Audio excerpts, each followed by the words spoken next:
Right, kia ora from New Zealand. We are Forsaken Age. We're a heavy metal band with people in it, and these are the people. We've got Adam, who's really new, Freeman, who plays drums. We've got Chrissy Misery Scarf, who does vocals and singing. Billy the Kid Freeman, who does guitars and ukulele. And I am Lee Reverend H Metal, who plays bass and annoys the piss out of this lot.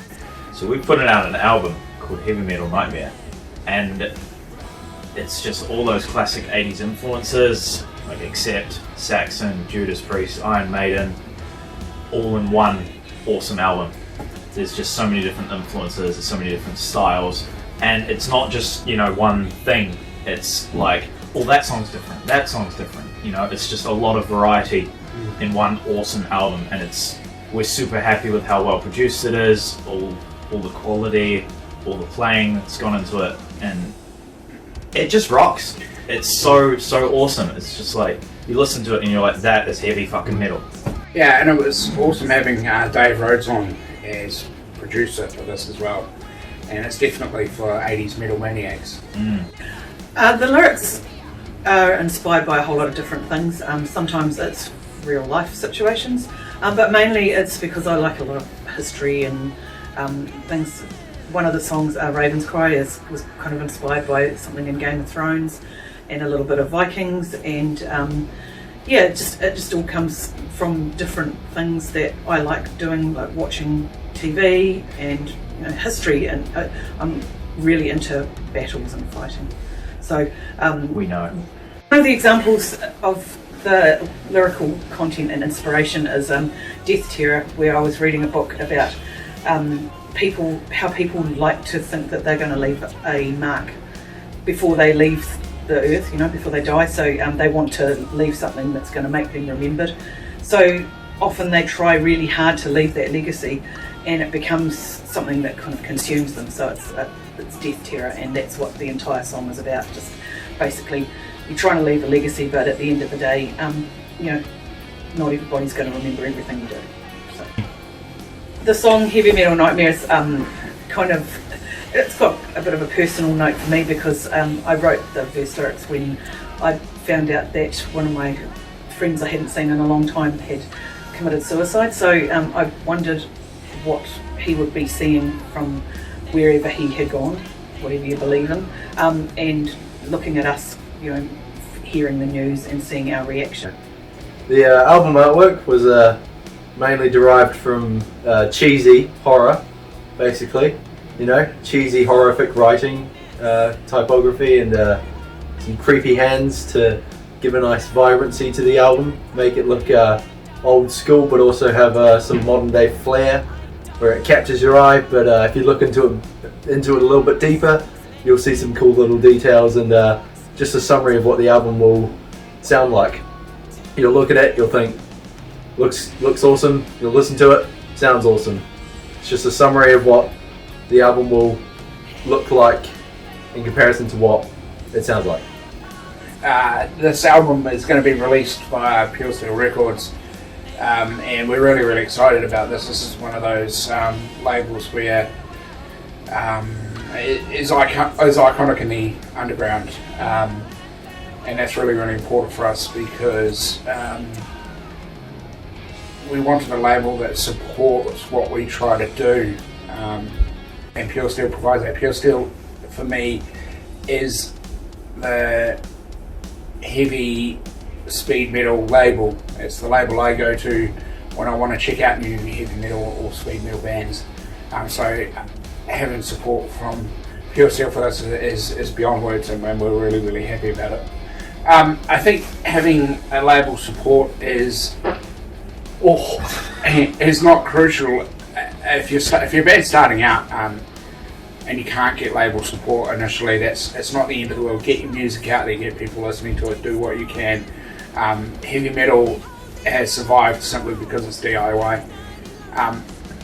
But having labels out there like Pure Steel is one of the reasons that this music lives, because they support it, they put the effort in, they put the time in, and fans in particular need respect from bands and from labels, and Pure Steel, I think, gives that. We were meant to play Steel Assassins in Sydney in November, and that was going to be our release date, our release show for the album, because it was meant to be the 6th of November. But unfortunately, because of COVID, we can't travel over to Australia. So we will be doing a local show, if we can, if restrictions allow it. And then we've got one other show planned in New Zealand in January, but we really don't know at the moment, like what's happening in the world. So we would love to get out there and really, like, you know, do some live shows and showcase the album as much as we can in the next year. So hopefully something happens, a vaccine, anything that can help us get back out, you know, out there playing live. That's what we live for. As fun as it is sitting in a studio, the live show. Eh? It's not. The live show is live shows are what really make, you know, give you the payoff for doing all the hard work. So yeah, we can't wait to get back out there. It was many years ago when I'd been advised not to drink and play, because we'd had a show where I drunk and played, and I played the wrong song, and I was playing one song and the band was playing another one. So I was warned not to do that again. So of course, heeding that warning, I did it again. And we were playing a show at a venue, and I'm not going to name names or name venues because Dogs Bollocks wouldn't be happy about it. But we played the show.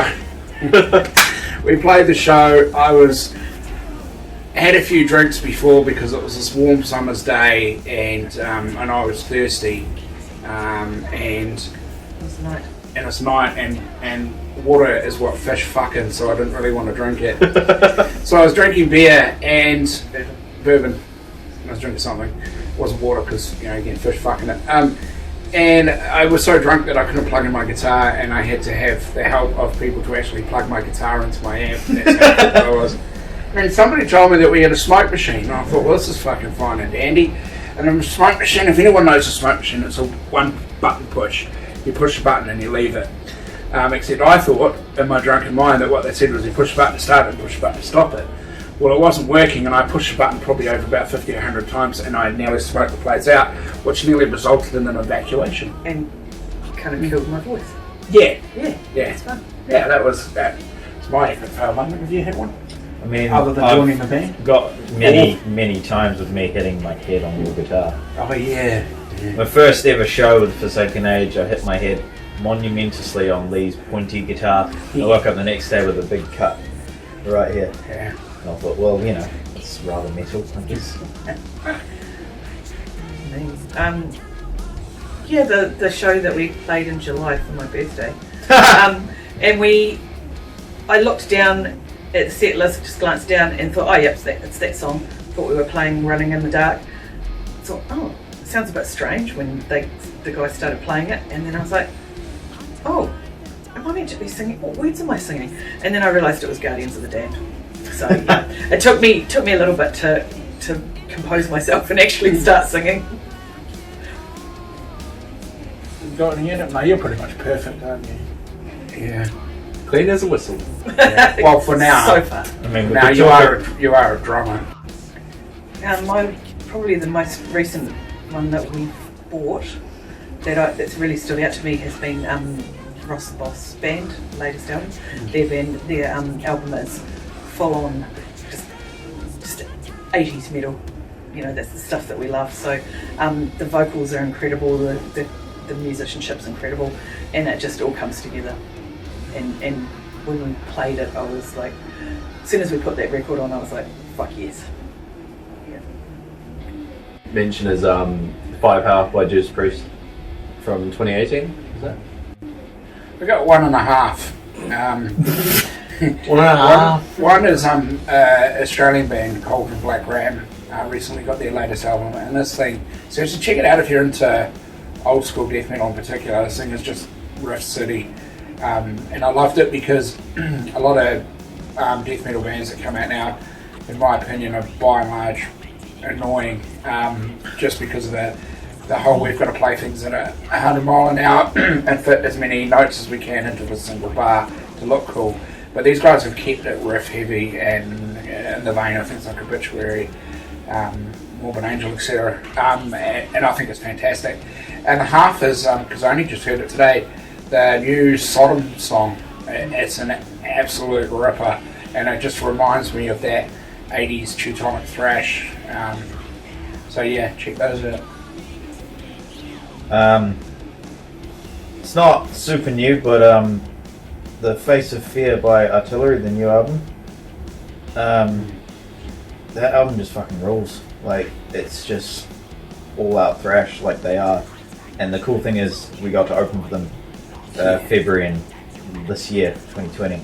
So it was really cool hanging out with the Heroes. It was one of my personal favourites. One more that I just want to give a special mention to is the new Warlords album by Bullet Belt, their New Zealand band, and it's a step up from, like, they were one of my favourite New Zealand metal bands anyway, but this has got taken another step up.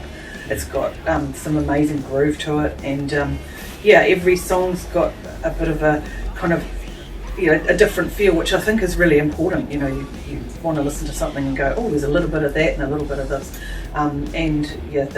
it's just a great album. So everyone should check that out.